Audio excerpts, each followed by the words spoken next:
नमस्कार। आज हम सभी यहाँ पर विश्व बंधुत्व दिवस मनाने के लिए इकट्ठे हुए।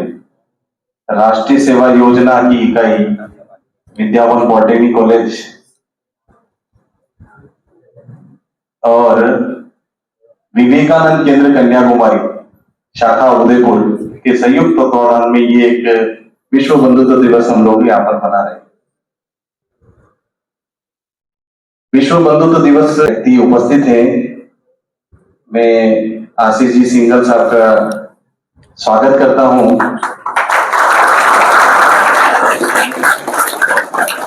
प्रकाश सुंदर सर से मैं निवेदन करता हूं कि सर को ओपन अप होना है।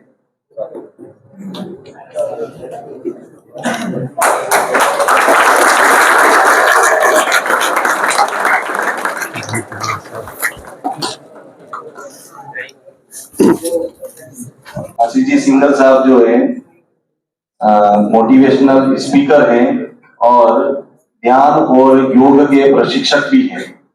आपने बहुत सारे विद्यार्थियों को महाविद्यालय में जाकर विद्यालय में जाकर अपनी संस्कृति अपनी ज्ञान परंपरा जो है उसको बताते हैं।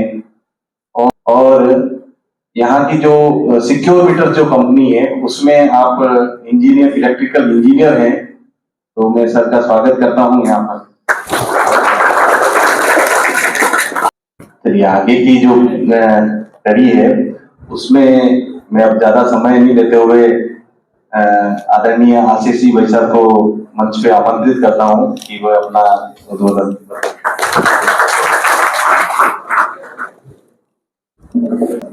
भारत माता की, भारत माता की, भारत माता की। आप में से कितने लोग जीवन में सफल होना चाहते हैं? Raise your hands. सभी लोग जीवन में सफल होना चाहते हैं। बहुत अच्छा। एक बार हम सबके लिए बहुत जोरदार तालियां बजाएंगे। तो अगले कुछ मिनटों में हम जो बात करेंगे उसमें आपको बहुत सारे क्लूज मिलेंगे कैसे हम जीवन में सफल हो सकते हैं। सफल होने के लिए एक बहुत बड़ी चीज होती है कि हमें अपने आप के ऊपर गर्व होना चाहिए, है ना। हमारी कुछ ऐसी उपलब्धियां हो जिसपे हम गर्व करें, हम अपने आप को इंस्पायर्ड फील करें। तो आप लोगों ने ऐसा क्या कार्य किया है अभी तक जीवन में कि जिसके लिए आपको गर्व की अनुभूति हो और भविष्य में आप इंस्पायर हो आगे की और सफलताओं के लिए। तो आप में से कुछ बच्चे कहेंगे कि हमने अच्छा पढ़ाई की है ना, अच्छी परसेंटेज लेके आते हैं हम। कुछ बोलेंगे हम स्पोर्ट्स में आगे हैं, कुछ अदर करिकुलर में होंगे। लेकिन बहुत सारे लोग ऐसा कहते हैं कि मतलब वो समझ नहीं पाते कि हमने ऐसा क्या किया है जिसके लिए हमको गर्व की अनुभूति होना चाहिए। तो मैं उन्हें कहता हूं कि हम सबके साथ में एक चीज कॉमन है जिसके लिए हम सब गर्व की अनुभूति कर सकते हैं, और वो क्या है? वो है कि हम सब भारतीय हैं। क्या है? हम सब भारतीय हैं, है ना। भारत का अर्थ भी बहुत सुंदर है। आप में से कोई बता सकता है कि भारत का अर्थ क्या होता है? हम जिस देश में रहते हैं उस देश के नाम का अर्थ क्या है? तो मैं आपको बताता हूं, भारत शब्द का बहुत ही सुंदर अर्थ है। भारत दो शब्दों से मिलकर बना है, भा और रथ। भा का अर्थ होता है प्रकाश, ज्ञान, सत्य, और रथ का अर्थ होता है लगा होना। तो भारत का अर्थ हुआ वह भूमि जहां के लोग ज्ञान की तलाश में लगे हैं, प्रकाश की तलाश में लगे हैं, सत्य की तलाश में लगे हैं। तो कितना सुंदर अर्थ है ये। और आज हम सब एकत्रित हुए हैं विश्व बंधुत्व दिवस मनाने के लिए, है ना। आज का दिन 11 सितंबर 1893, ये वो दिन था जिस दिन एक सामान्य सा सन्यासी था जिसको कम लोग जानते थे। भारत में तो लोग फिर भी जानते थे, लेकिन विश्व में ज्यादा लोग नहीं जानते थे। और इस दिन के बाद में वो व्यक्ति जो है विश्व विख्यात हो गया, पूरी दुनिया में उसका नाम हुआ, पूरा सब जगह चर्चे होने लगे। 11 सितंबर 1893 से पहले स्वामी विवेकानंद स्वयं लोगों के पास जाते थे। वो काफी साल तक पूरे भारत में उन्होंने परिव्राजक की तरह भ्रमण भी किया और 3 दिन तक उन्होंने कन्याकुमारी में शिला के ऊपर ध्यान भी किया। ये सब 1892 की घटना है। फिर 1893 में वो विश्व धर्म सम्मेलन में भाग लेने के लिए यूएसए गए, है ना। और जिस डेट पे वो गए थे, जुलाई की डेट थी, वो स्थगित हो गई। अब उनके पास में कुछ भी नहीं था, ना तो धन था, ना कोई सपोर्ट सिस्टम था, लेकिन उन्होंने जैसे तैसे करके वो कभी ट्रेन के डिब्बों में सोते थे, कभी कुछ मिलता तो खा लेते थे। इस तरह उनका काम चलता रहा और अंत में जब सितंबर में जब दिन आया, ये 11 सितंबर, तब उनको सिर्फ 2 मिनट का समय मिला। लेकिन उन्होंने जब ये अपना जो प्रसिद्ध भाषण चालू किया, तो पहली लाइंस इतनी ज्यादा लोगों के दिल को छू गई कि पूरा हॉल, जिसमें लगभग 7,000 लोग थे, वो खड़े हुए और 2 मिनट तक तो तालियां ही बजती रही। सोचिए, एक वक्त है, इसको 2 मिनट का समय मिला है बोलने के लिए और 2 मिनट तक तो उसकी प्रारंभिक लाइन पे तालियां बज जाए। और उसके बाद जब उन्होंने ये व्याख्यान खत्म किया, तो उस धर्म सम्मेलन में सभी ने माना कि इस धर्म सम्मेलन में जो सर्वश्रेष्ठ वक्ता है वो स्वामी विवेकानंद है। और उसके बाद जो उनका जीवन बदल गया। लोगों की लाइन लग गई उनके पास मिलने के लिए, उनके पास समय नहीं होता था। पूरे अमेरिका में उनके व्याख्यान हुए, अमेरिका के बाद वो यूरोप गए, यूरोप के अलग अलग देशों में व्याख्यान हुए, फिर वापस अमेरिका आए, फिर 4 साल बाद वो भारत लौटे 1897 में। श्रीलंका में उनके व्याख्यान हुए और जब वो रामेश्वरम में लौटे तब पूरे भारत में उनका सम्मान हुआ। तो इसमें एक दो चीजें नहीं थे कि एक तो क्या है कि ऐसा नहीं था कि 11 सितंबर के दिन ही उन्होंने कुछ मेहनत की थी, वो तो कठिन परिश्रमी थे ना, पूरी तरह लगे रहते थे। तो ऐसा होता है कि हम जीवन में जो सफल होना चाहते हैं तो हम बहुत मेहनत करते हैं, लेकिन हमको सफलता नहीं मिलती है, फिर और मेहनत करते हैं, फिर और नहीं मिलती है। लेकिन कभी ना कभी एक दिन ऐसा आता है कि हमारी जो सारी परिश्रम है, सारी मेहनत है, सारे पुरुषार्थ है, वो कन्वर्ट हो जाते हैं सक्सेस के अंदर। तो वैसे ही वो दिन था स्वामी विवेकानंद के लिए। और वो दिन सिर्फ स्वामी विवेकानंद के लिए विशेष नहीं था, वो पूरे भारत के लिए विशेष था। और उस दिन एक माइंडसेट चेंज हुआ था अमेरिका में, पश्चिम जगत में एक माइंडसेट भारत के प्रति चेंज हुआ था। यदि हम पिछले पूरे 10,000 साल का इतिहास देखें तो भारत हमेशा से ही, भारत ने विश्व का नेतृत्व किया है, भारत विश्व गुरु रहा है, भारत ने हमेशा विश्व को नेतृत्व प्रदान किया है। सिर्फ 500 साल जो थे उस समय के, जिसमें हम परतंत्र थे, पहले अरबों के द्वारा फिर अंग्रेजों के द्वारा, तो हमारा जो वैभव था, हमारी जो आर्थिक जो हम क्षेत्र में आगे थे, हमारी जो संस्कृति थी, वो सब धूमिल हो गई। हम सब भूल गए, पूरा विश्व भी भूल गया और भारतीय भी भूल गए कि हमारा क्या गौरव था, हम विश्व गुरु थे, गौरव था। तो 1893 का ये दिन जब स्वामी विवेकानंद ने कहा कि sisters and brothers of America, तो इस पे जोरदार तालियां बजी। तो पहली बात तो ये एक विचित्र सी बात थी, क्योंकि उस धर्म सम्मेलन में हर व्यक्ति अपने मत के बारे में बात कर रहा था, अपने संप्रदाय के बारे में कि ये श्रेष्ठ है ना। तो सबके लिए ये अकल्पनीय था कि कोई व्यक्ति कह रहा है कि हम सब भाई है, हम सब, हमारे अंदर एक ब्रदरहुड है ना। इसलिए आज विश्व बंधुत्व दिवस भी मनाते हैं, वर्ल्ड ब्रदरहुड डे। तो पूर्व से एक व्यक्ति आता है और कहता है कि हम सब में एक भातृत्व है। ये एक नया आइडिया था। दूसरी बात, उन्होंने महिलाओं को भी बराबर सम्मान दिया है। उन्होंने ये नहीं कहा कि सिर्फ ओनली ब्रदर्स ऑफ अमेरिका, उन्होंने कहा sisters and brothers of America. तो इससे पता चलता है कि महिलाओं के प्रति उनका कितना सम्मान था। तो और इस व्याख्यान में उन्होंने अनेक बातें की। उन्होंने कहा कि मैं विश्व की सबसे पुरानी संस्कृति से आया हूं, है ना, जिस संस्कृति ने हजारों साल पहले रोमन आक्रमण में जो इजरायली भाग गए थे उनको हमने शरण दी, और अरब के आक्रमण के कारण ईरान में जो पारसी लगभग समाप्त होने वाले थे उनको हमने शरण दी, और आज भी पारसी पूरी दुनिया में सिर्फ भारत में ही पाए जाते हैं, है ना।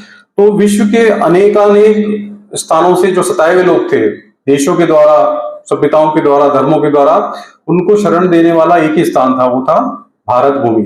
ये इतनी महान है। और उन्होंने बताया कि जैसे सारी नदियां समुद्र में मिल जाती है, वैसे ही सारे मत मतांतर अंत में एक ही सत्य, एक ही धर्म में मिलते हैं, और वो है सनातन मत, सनातन संस्कृति। तो इस व्याख्यान के बाद पूरा एक तो माइंडसेट चेंज हुआ, क्योंकि अमेरिका के लोगों को पता भी था कि भारत एक ऐसा महान देश है ना। वो समझते थे कि तो सांप सपेरों का देश है, अंधविश्वासों का देश है, जाति प्रथा वाला देश है, क्योंकि ऐसी छवि बन गई थी। हमारा जो वैभव था हम खुद भी भूल गए थे, और इतना शोषण किया था अंग्रेजी काल के अंदर अंग्रेजों ने कि हमारी अर्थव्यवस्था भी समाप्त हो गई थी। तो एक तो पहली बात उनको पता लगा कि ये सहिष्णुता का विचार भी कोई होता है। उससे पहले सभ्यताओं का संघर्ष चलता था, है ना। इतिहास को आप देखोगे तो अंग्रेज हो, अरब हो, सबका मूल उद्देश्य होता है कि दूसरे देशों पर आक्रमण करें और आधिपत्य जमा लें। तो एक नया विचार था कि सह अस्तित्व के साथ, सहिष्णुता के साथ, बंधुत्व के साथ भी रहा जा सकता है, और इस विचार को बड़ी स्वीकृति मिली, पूरे विश्व में इसकी बड़ी स्वीकृति मिली। तो ये बड़ा एक चेंजिंग डे है, मतलब पूरे विश्व के इतिहास में इसने बड़ा चेंज लेके आया। तो अब हम आगे बात करते हैं कि स्वामी विवेकानंद जो भारत का ज्ञान जो लेके गए थे, वो भारत का ज्ञान क्या था, सनातन ज्ञान क्या था। तो एक बार रविंद्रनाथ टैगोर से किसी ने पूछा कि भारत के बारे में जानना है तो क्या करना चाहिए। तो उन्होंने कहा कि देखो, भारत के बारे में जानना है तो आपको पूरा जिंदगी लग जाएगी, फिर भी नहीं जान पाओगे। तो एक सरल तरीका क्या है कि आप स्वामी विवेकानंद के बारे में जान लीजिए। आप स्वामी विवेकानंद को पढ़ो, अगर आप उनको समझ गए तो आप भारत को समझ जाओगे, है ना। अब स्वामी विवेकानंद क्या थे? स्वामी विवेकानंद का विश्वास था वेदांत के अंदर। आप में से कितने लोग समझते हैं वेदांत को? वेदांत क्या होता है? सुना तो होगा नाम, ये कितने कितने लोगों ने नाम सुना है वेदांत? हाँ, रेज योर हैंड्स, ऊपर करो अच्छे से आत्मविश्वास के साथ। तो थोड़े से विद्यार्थियों ने सुना है वेदांत के बारे में, हाँ हाथ नीचे कर लो। तो वेदांत को समझने के लिए हमें समझना पड़ेगा कि जो भारतीय ज्ञान परंपरा है, सनातन परंपरा, उसका जो आधार है वो है वेद, है ना। सब लोग वेदों के बारे में सबने सुना होगा। और वेदों की संख्या कितनी है? 4। कौन कौन से वेद हैं? बिल्कुल, ऋग्वेद, सामवेद, यजुर्वेद, अथर्ववेद, है ना। और हर वेद के भी 4 हिस्से होते हैं। पहला संहिता, दूसरा ब्राह्मण ग्रंथ, तीसरा आरण्यक और चौथा उपनिषद, है ना। जैसे जीवन की 4 अवस्थाएं होती थी उस समय में, वैदिक काल में।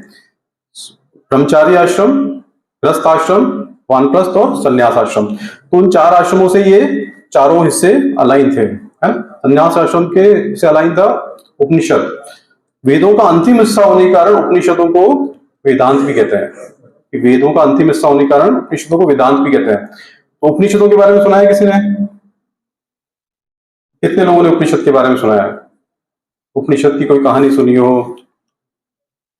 तो 108 उपनिषद हैं। कितनी उपनिषद है? 108 में से भी जो जो फेमस है, विख्यात है, वो लगभग 10 उपनिषद है ना।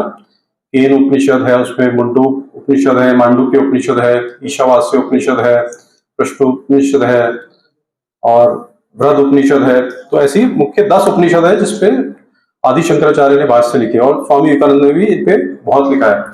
तो ये जो उपनिषद है, ये ब्रह्मसूत्र और श्रीमद् भगवद गीता, ये तीनों मिलकर वेदांत का निर्माण करते हैं, है ना। उपनिषदों का जो ज्ञान जो है, जो हमारा दार्शनिक ज्ञान है भारत का, भारत में 6 दर्शन हुए हैं, षट दर्शन, सांख्य दर्शन, योग दर्शन, न्याय दर्शन, वैशेषिक दर्शन और मीमांसा दर्शन और वेदांत दर्शन, है। तो इन 6 दर्शनों में वेदांत का बड़ा विशेष महत्व है। इसके प्रणेता थे बादरायण। और वेदांत के ऊपर भी बाद में अलग अलग विचारधाराएं हुई, जैसे अद्वैत वेदांत जो आदि शंकराचार्य के द्वारा उसके ऊपर विशेष बातें कही गई थी, उसको प्रचलित किया गया था। और स्वामी विवेकानंद भी उसी अद्वैत को मानते थे। तो उसकी मूल धारणा क्या है कि सृष्टि और ईश्वर ये दो नहीं है। ये जो सृष्टि जगत दिखाई देता है हमको, और जो ईश्वर है, ब्रह्म और जगत दो नहीं है, एक ही है। ये सृष्टि जो है ब्रह्म का ही अध्यास है ना।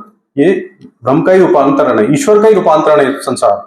और ये जीव जो है, हम सब जीव और ब्रह्म में भी कोई अंतर नहीं है, ईश्वर और जीव में भी कोई अंतर नहीं है। सिर्फ माया के कारण हम अपने आप को उससे अलग मानते हैं।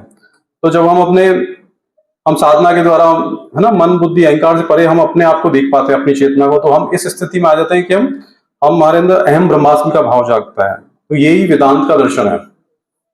और अगर इस दर्शन को कोई अगर समझ जाए तो विश्व बंधुत्व बहुत ही सामान्य सी बात है, मामूली बात है ना। तो सारे जीव जगत, जड़ और चेतन, उन सब में एक ही ईश्वर है, उससे भिन्न कुछ है ही नहीं। अगर ये किसी के अंतरात्मा में उतर जाए तो वो कभी भी ये नहीं कह सकता है कि नहीं, इससे मेरा झगड़ा है, ये धर्म अच्छा है, ये जाति अच्छी है ना। स्वामी विवेकानंद इस वेदांत के प्रचारक थे। और भारतीय ज्ञान परंपरा में इसका विशेष महत्व है। भारतीय ज्ञान परंपरा में और भी बहुत सारी चीजें आती हैं, है ना। रामायण महाभारत के बारे में तो जानते हैं हम सब लोग। तो रामायण के बारे में सब अच्छे से जानते हैं। महाभारत में एक विशेष घटना हुई थी कि कुरुक्षेत्र मैदान में युद्ध की स्थिति में, जहां धर्म और अधर्म का युद्ध चल रहा है, कौरव पांडवों का, तो जो विश्व का सबसे बड़ा धनुर्धर है अर्जुन, वो युद्ध करने से इनकार कर देता है। क्यों? क्योंकि सामने उसके अपने हैं, उसके जो हैं गुरु हैं, उसके भाई है, बंधु है, मित्र हैं। तो कहता है कि मैं युद्ध नहीं कर पाऊंगा, वो मोह से ग्रसित हो जाता है। तो कृष्ण उसे गीता के श्लोक 700 श्लोक 18 तरीकों से बताते हैं ना। वो 18 अध्याय बनते हैं, अर्जुन विषाद योग से लेकर के मोक्ष संन्यास योग तक 18 अध्याय बनते हैं। और वो श्रीमद् भगवद गीता की खासियत क्या है कि ये सिर्फ अर्जुन के लिए नहीं था, ये ज्ञान ये पूरी मानव जाति के लिए था। तो वेदों का अंतिम हिस्सा है उपनिषद, और उपनिषदों का सार है श्रीमद् भगवद गीता। तो अब वेदों को पढ़ना बड़ा मुश्किल है। आप पढ़ने जाओगे तो बहुत विस्तृत है, आप वेदों को पढ़ना आसान नहीं है। उपनिषदों को पढ़ना भी आसान नहीं है, 108 उपनिषद है, उसमें से भी 10 मूल है, उसको भी पढ़ना जाओ। लेकिन श्रीमद् भगवत गीता को हम सब पढ़ सकते हैं, है ना। और श्रीमद् भगवत गीता जिसे समझ लिया, वेदांत जिसे समझ लिया, वो पूरा सनातन धर्म संस्कृति को समझ सकता है। और ऐसा नहीं है कि सिर्फ ये हिंदुओं के लिए है, श्रीमद् भगवत गीता सभी धर्मों के लिए, सभी जातियों, सभी देशों के लिए समान महत्व रखती है। इसीलिए जब एपीजे अब्दुल कलाम हमेशा श्रीमद् भगवत गीता को रेफर करते थे, है ना, उनको जब भी कुछ कंफ्यूजन होता था श्रीमद् भगवत गीता को रेफर करते थे, और वो भारत के महानतम वैज्ञानिक और महानतम राष्ट्रपति भी बने। अब ये बात आती है कि स्वामी विवेकानंद का वेदांत के बारे में विचार बहुत अच्छा विचार था, है ना। वेदांत तो यही कहता है कि सबके अंदर एक ही आत्मा है। श्रीमद् भगवत गीता में एक अध्याय 6 ध्यान योग के अंदर या आत्मसंयम योग के अंदर, कि जो व्यक्ति सभी के अंदर मुझे देखता है, मतलब कृष्ण कह रहे हैं कि जो सभी के अंदर मुझे देखता है या मुझ के अंदर सारे जीवों को देखता है, जो सभी के अंदर मुझे देखता है या मुझे सभी जीवों में देखता है, वो ही वास्तविक ज्ञानी है। उसमें ज्ञानी की परिभाषा ये है कि ज्ञानी व्यक्ति है तो सबके अंदर ईश्वर को देखेगा और अपने अंदर भी वही ईश्वर देखेगा, वही व्यक्ति वास्तव में ज्ञानी है। तो इतना सुंदर विचार है, और ये विश्व बंधुत्व का जो निर्माण है उसके लिए बहुत ये महत्वपूर्ण आधार प्रदान करता है। स्वामी विवेकानंद सिर्फ अध्यात्म की बातें नहीं करते थे, उनका ये प्रबल विचार था कि भारतीयों को सशक्त बनना चाहिए, शारीरिक रूप से, मानसिक रूप से, आध्यात्मिक रूप से, और विज्ञान के प्रति भी उनका दृष्टिकोण विशेष था, है ना। उन्होंने वर्ल्ड साइंस कॉन्फ्रेंस में भी लेक्चर दिए थे। और निकोलस टेस्ला का नाम आपने सुना होगा, आप लोग आई थिंक इलेक्ट्रिकल बैकग्राउंड के ज्यादातर हैं, है ना। टेस्ला का नाम सुना है? टेस्ला ने क्या किया था ऐसा? राइट। तो निकोलस टेस्ला और स्वामी विवेकानंद 7 दिन तक लगभग सामीप्य में रहे थे, है ना। और निकोलस टेस्ला ने अपनी दीवार पे उनकी तस्वीर भी लगा रखी थी। तो उनके बीच में जब डिस्कशन होता था तो स्वामी विवेकानंद उसे वेदांत का ज्ञान बताते थे। वो कहते थे कि यथा पिंडे तथा ब्रह्मांडे, जो पिंड में वही ब्रह्मांड में है। और वो ये कहते थे कि जो पदार्थ है वास्तव में ये ऊर्जा का ही रूपांतरण है, या ऊर्जा जो है पदार्थ का रूपांतरण, ये आपस में रूपांतरित हो सकती है। तो निकोलस टेस्ला को ये बात बहुत अच्छी लगती थी। वो कहता था मैं भी ऐसी इन्हीं चीजों पे काम कर रहा हूँ, वो भी इसी पे काम कर रहा था। और ये बात 1895 की है जब उनके बीच में मुलाकात हुई थी। और निकोलस टेस्ला ये बात बहुत सारी जगह बोलता था। तो जब 1905 में आइंस्टीन ने फॉर्मूला दिया, एक प्रसिद्ध फॉर्मूला आइंस्टीन का, कौन सा है वो? E equal to mc square. E मतलब एनर्जी, m मतलब मास, ई मतलब स्पीड ऑफ लाइट। तो उसने जब 1905 में दिया तब निकोलस टेस्ला भी काम कर रहा था, और आइंस्टीन ने बोला कि मैं निकोलस टेस्ला से प्रभावित हूँ इस कार्य के लिए मुझे प्रेरणा वहां से मिलती थी। और टेस्ला को ये प्रेरणा मिलती थी स्वामी विवेकानंद थे। तो विज्ञान के ऊपर कितना प्रभाव है स्वामी विवेकानंद का, ना। उनके जो विचार थे, खुले विचार, क्योंकि वेदों का तो, वेद का अर्थ ही होता है ज्ञान, वेद मतलब नॉलेज। तो वेदों में सारे विज्ञान के सूत्र छुपे हुए हैं। वो कैसे छुपे हैं, चलो मैं आपसे कुछ स्पष्ट करता हूं। हवाई जहाज का आविष्कार किसने किया? राइट ब्रदर्स ने किया, है ना। ओके। लॉ ऑफ ग्रेविटी, गुरुत्वाकर्षण के नियम किसने दिए? आइजैक न्यूटन ने। अच्छा, सबसे पहले एटम बम किसने बनाया? कौन से देश ने बनाया? यूएसए ने, है ना। तो अब ये तीनों प्रश्नों का उत्तर हमारा गलत है। तो देखो, हवाई जहाज का आविष्कार किसने किया? ऋग्वेद के अंदर, जो कि विश्व का सबसे प्राचीन साहित्य है, उसमें 31 तरह के विमानों का उल्लेख है। और भारद्वाज ऋषि ने वैमानिकी शास्त्र लिखी थी हजारों वर्ष पहले, जिसमें उन्होंने बताया कि विमानों को अलग अलग तरह के विमान होते थे उस समय, है ना। जो सूर्य की ऊर्जा से उड़ते थे, डार्क एनर्जी से भी उड़ते थे, अंधकार की ऊर्जा से, ऐसे विमान। उन्होंने अलग अलग विमानों के बारे में बताया है, विमान के कॉकपिट में कैसे पायलट बैठता है, कैसे विमान उड़ता है, वो सारी चीजें उन्होंने वैमानिकी शास्त्र में बताई थी। और रामायण काल में एक विशेष विमान था, आप सब जानते होंगे, कौन सा विमान था वो? पुष्पक विमान। तो जब जिस देश में हजारों साल पहले विमान उड़ते थे, तो अब ये कहना है कि 1903 में राइट ब्रदर्स ने हवाई जहाज का आविष्कार किया, वो तो गलत हो गया। Law of gravity, Isaac Newton, है ना। तो सिद्धांत शिरोमणि पुस्तक में ऋषि भास्कराचार्य ने हजारों साल पहले गति के नियम और गुरुत्वाकर्षण के बारे में बताया था, है ना। और ये मैनचेस्टर यूनिवर्सिटी ने स्वीकार किया है कि ये जो ज्ञान था, न्यूटन वाला जो ज्ञान था गुरुत्वाकर्षण का, ये कालीकट विश्वविद्यालय से, वहां पे जो नाविक आए थे यूरोप के, वो लेके गए और बाद में से डिकोड किया गया। तो सारी इन्वेंशन जो यूरोप में हुई वो वास्तव में भारत में पहले हो चुकी थी, है ना।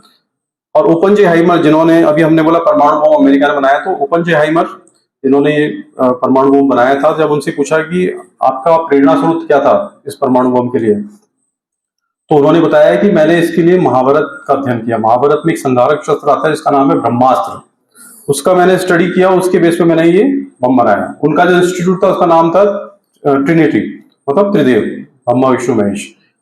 तो हमारे ज्ञान को से डिकोड करके विदेशियों ने कितनी महत्वपूर्ण खोजें की, और हम सब वो भूल गए, है ना, हम सब भूल गए हैं। लेकिन अब वो समय आ गया है कि अब वापस हमें इन चीजों के बारे में बात हमें मालूम चल रहा है। आप सब इलेक्ट्रिकल वाले ज्यादा हैं, तो बताओ मुझे कि इलेक्ट्रिसिटी का आविष्कार किसने किया था, बैटरी का इन्वेंशन किसने किया था?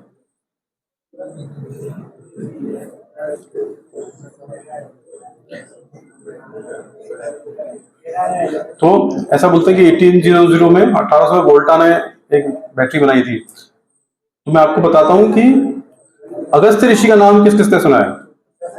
अगस्त ऋषि, हाँ हाथ नीचे करो, बहुत अच्छा। अगस्त ऋषि ने अगस्त संहिता में हजारों साल पहले बताया था कि कैसे बैटरी बनाते हैं, है ना, तांबे के पात्र में अम्ल को डाल के, कॉपर के प्लेट डालकर उनको जोड़ के, और जो है विद्युत का प्रवाह किया जा सकता है बैटरी।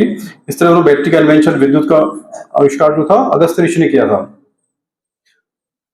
हम कहते हैं कि द्रव्य का जो सिद्धांत है, परमाणु सिद्धांत, वो जॉन डाल्टन ने दिया।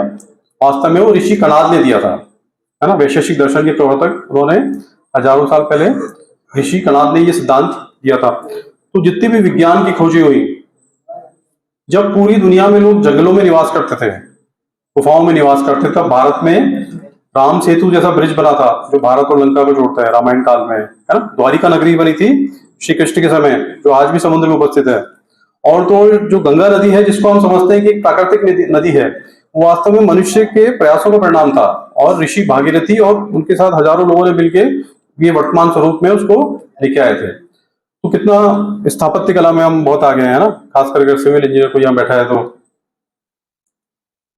और अगर मैकेनिकल की बात करते हैं तो ऑटोमोबाइल का आधार क्या है? पहिया, है ना, व्हील।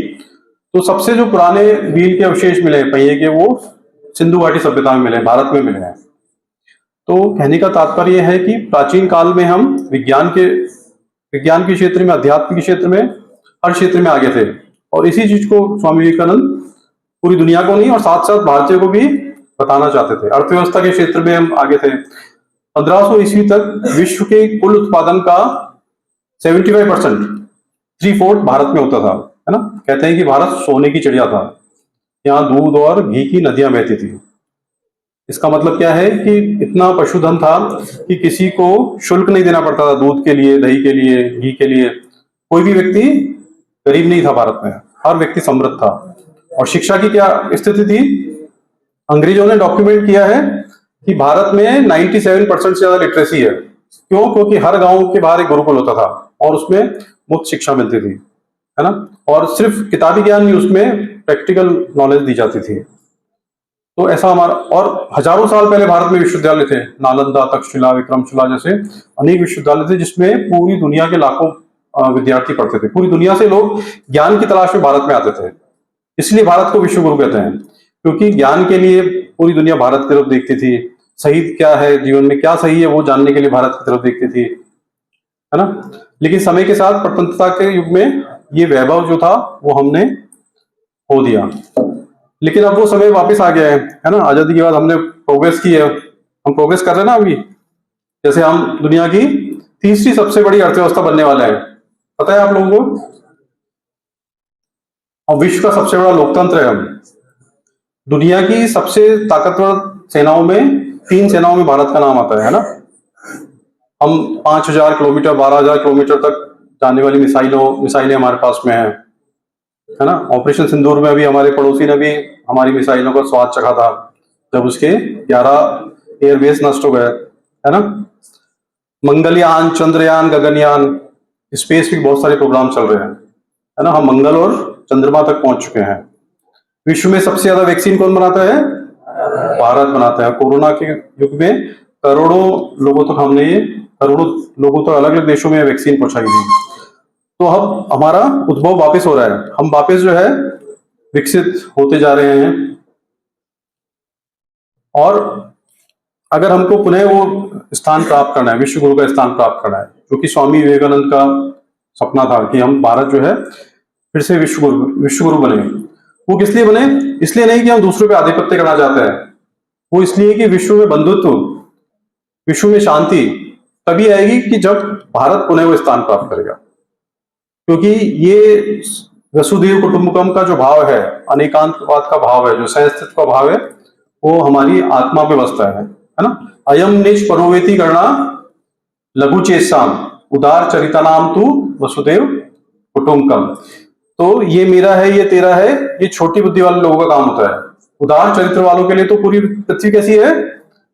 वसुधैव कुटुंबकम, एक परिवार के समान है ना।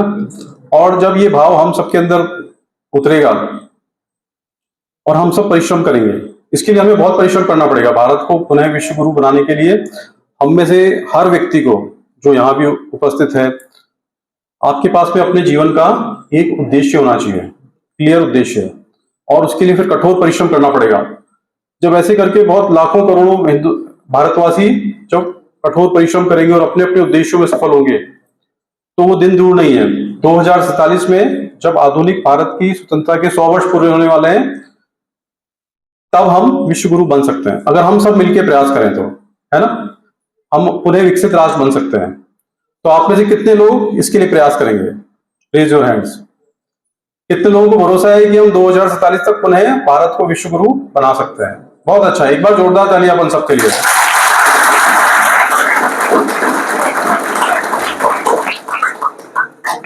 तो इसके लिए मैं आपको कुछ सूत्र देता हूं, जो स्वामी विवेकानंद के नॉलेज से ही लिए हैं। उन सूत्रों को हम बोलेंगे और उसको हम रिपीट भी करेंगे, है ना। पहला विचार वो कहते हैं कि एक विचार से अपने जीवन को भर लो। एक विचार मतलब कि आपका जो भी लक्ष्य है, अपने जीवन को उससे भर लो, उसी के बारे में सोचो, उसी के सपने देखो, उसी को जियो। जब ऐसा करोगे तो वो विचार सार्थक हो जाएगा, है ना। तो बोलेंगे कि I have clear goals. Repeat करेंगे, आई हैव क्लियर गोल्स।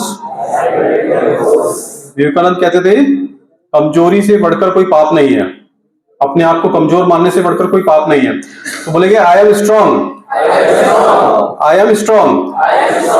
वो कहते थे आत्मविश्वास से बढ़ जाओ। बोलेंगे I am confident, I am confident. ईमानदारी से प्रयास करो, उससे सफलता निश्चित मिलेगी। बोलेंगे I am honest, I am honest. शक्ति ही जीवन है और दुर्बलता ही मृत्यु है। बोलेंगे I am powerful, I am powerful. सोचो, बड़ा सोचो और बाकी लोगों से पहले सोचो, है ना। तो बोलेंगे I have big dreams, I have big dreams. और अंतिम बात, उठो, जागो और तब तक मत रुको जब तक कि तुम्हारा लक्ष्य प्राप्त ना हो जाए, है ना। तो बोलेंगे I chase my goals, I do hard work, no one can stop me, I am a champion, I am a champion. तो आप लोगों ने मुझे ध्यान से सुना, उसके लिए बहुत बहुत धन्यवाद।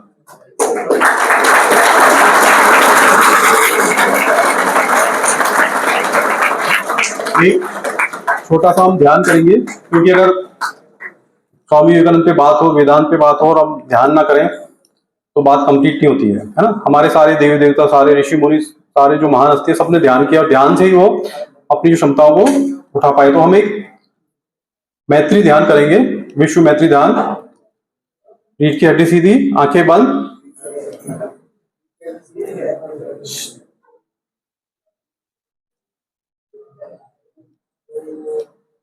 आंखें बंद।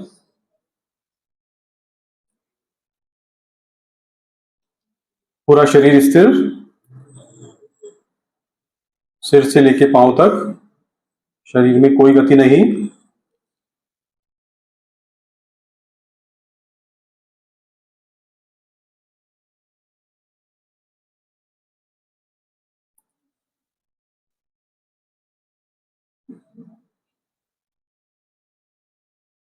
अपना ध्यान दोनों पांव के तलवों पे लेके जाएंगे।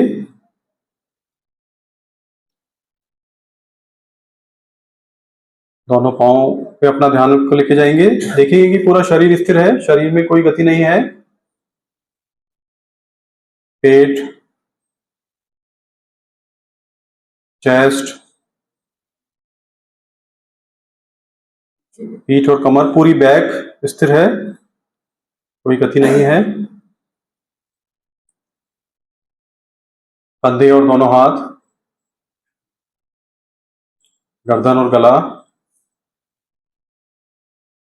चेहरे और चेहरे पे स्थित सभी अंग, आंख, नाक, कान, होंठ स्थिर हैं। पूरा सिर, पूरा शरीर स्थिर है।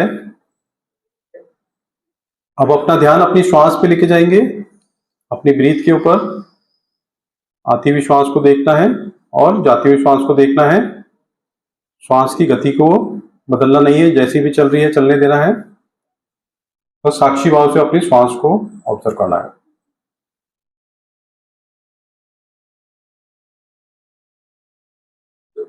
अब अपने ध्यान को दोनों बाहों के बीच में लेके जाएंगे, जहां टीका या बिंदी लगाते हैं।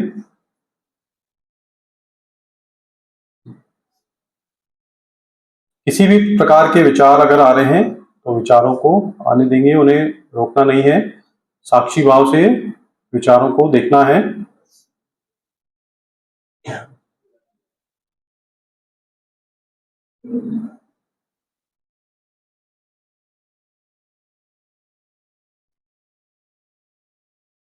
मन ही मन ये विश्वास करेंगे, मैं प्रसन्न हूं, मैं आत्मविश्वास से भरा हूं, मैं सुखी हूं, मैं शांत हूं।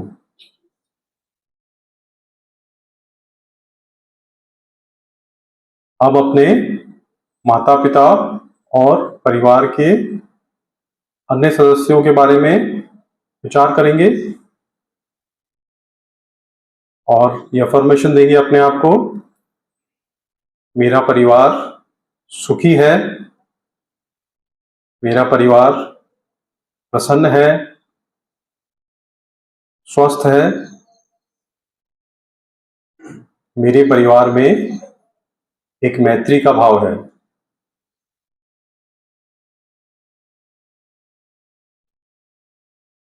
अब अपने पड़ोसियों और अपने मित्रों के बारे में विचार करेंगे और अपने आप को अफर्मेशन देंगे, मेरे मित्र, पड़ोसी, इन सब का जीवन सुखी है, प्रसन्न है, शांत है। मेरा इन सब के साथ में मैत्रीपूर्ण संबंध है।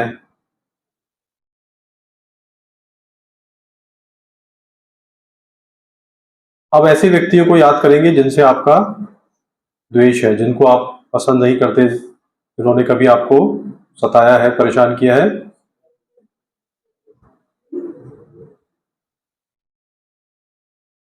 उन्हें क्षमा कर देंगे।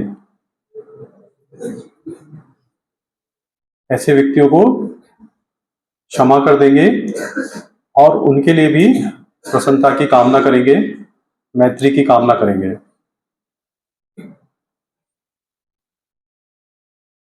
अब पूरे विश्व, पूरी मानव जाति के लिए अफर्मेशन देंगे, पूरी मानव जाति सुखी है,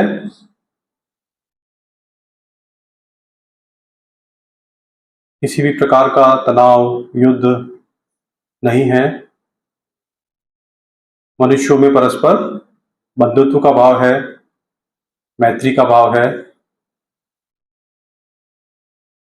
अब सारे प्रयासों को छोड़ देंगे, किसी भी प्रकार कुछ सोचना नहीं है, कुछ करना नहीं है, कुछ जानना नहीं है, प्रयास एफर्टलेस हो जाना है। आंखें बंद रखते हुए ही सारे प्रयासों को छोड़ देंगे, बस साक्षी भाव से जो भी कुछ हो रहा है उसे अनुभव करना है।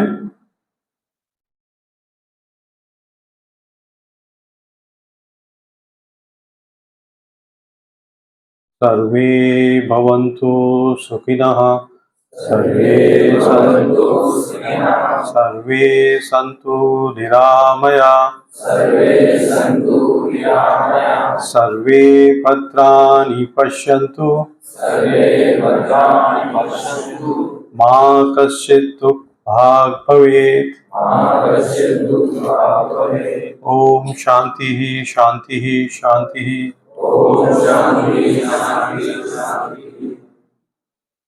अब धीरे धीरे अपना समय लेते हुए, टेक योर ओन टाइम, जब भी मन करे आंखें खोल सकते हैं। दोनों हथेलियों को अच्छे से रब करके आंखों पे लगाएंगे, चेहरे पे लगाएंगे।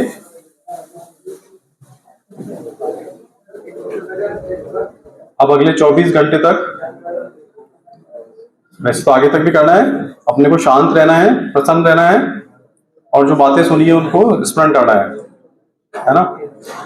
तो मेरी शुभकामनाएं आपके साथ है।